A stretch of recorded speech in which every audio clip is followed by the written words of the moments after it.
Hi, everybody. It's Ina Hillebrandt again. I'm happy to say that I have Chet or Chester Richards here in the studio with me. We're really happy to see him and to see all of you. Thanks for joining us. We're off on another adventure, and we're going to meet somebody that Chet has written about in his book that I find totally charming and fascinating, whose name is Sam Street. Chet, can Yeah, you tell us about him? yeah. Well, he picked up the name. That's not his original name, but he picked up the name because he was wandering down the streets of Flagstaff, Arizona, and there's a Sam Street there. He thought it was a great name, so he changed his name to Sam Street. And you know, who would do a thing like that? Well, Sam did. Sam would. Yeah. Yeah, you never knew his real name, is that right?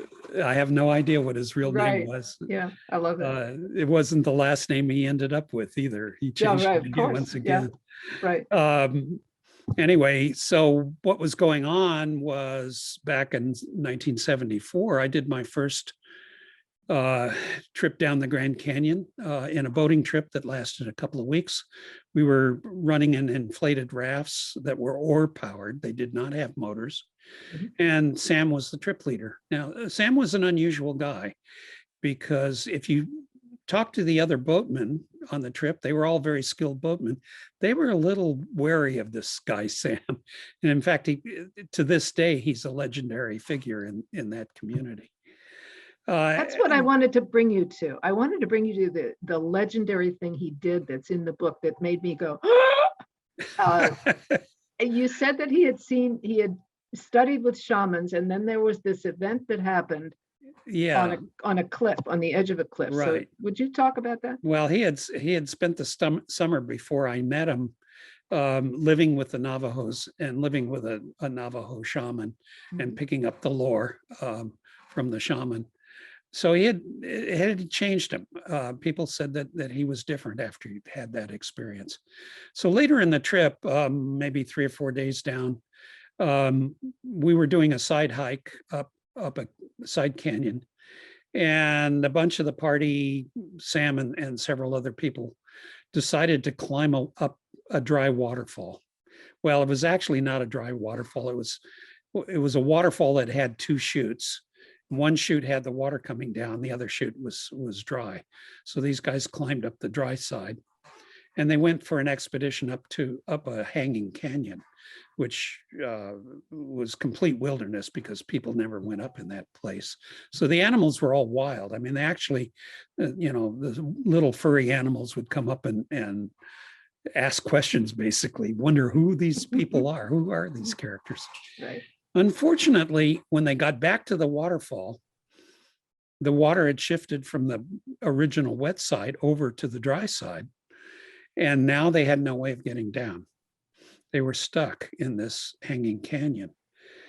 Well, Sam went off to the side, and he had apparently memorized the canyon wall on the hike up to the waterfall. And you have to realize he's above the waterfall at this point. But he started talking to his crewmen and said, okay, go out around the edge of the cliff there, into a place where nobody can see where you are. And he says there's going to be a handhold and a foothold and a handhold and a foothold. And he talked his entire crew down the cliff that was invisible to him. He was seeing it in his mind's eye. And they got everybody out alive, uninjured. Of course, when the people got back to the boats, they had just had a mystical experience as far as they were concerned. Now, Sam was an acute observer, and I suspect that he had simply observed the wall of the canyon and then gone into a hypnotic trance and recovered the picture of the wall, so he knew where the steps and handholds were. Am I misremembering, or did you say in the book that he actually had his eyes closed as he was leading them? I don't know. I wasn't there, but I suspect he had his eyes closed. Yeah. I think I read that in the book, and perhaps they told you the story. The people who were in your team. Well, he was in some kind of a trance. That everybody said that. But he was able to talk people down this cliff. I think it was probably Well, it's hard to say, but maybe 40 feet Mhm. that he talked him down, something Yeah. like that. Well, thank you, Chet. I find Sam Street quite a character. There's a lot written about him, and there's also his wonderful hat, which I'll let you guys figure out. If you take a look at the book, you'll see a picture that Chet shot of Sam Street in his signature hat. Again, Chet, thank you so much for being with us. It's always a pleasure to see you. Well, it's my pleasure as well. Thank you. And bye, everybody, for now. See you soon. To hear more adventures from the potato to Star Trek and beyond, memoirs of a rocket scientist. We're going to get into much more of that too. Thank you. Bye-bye for now.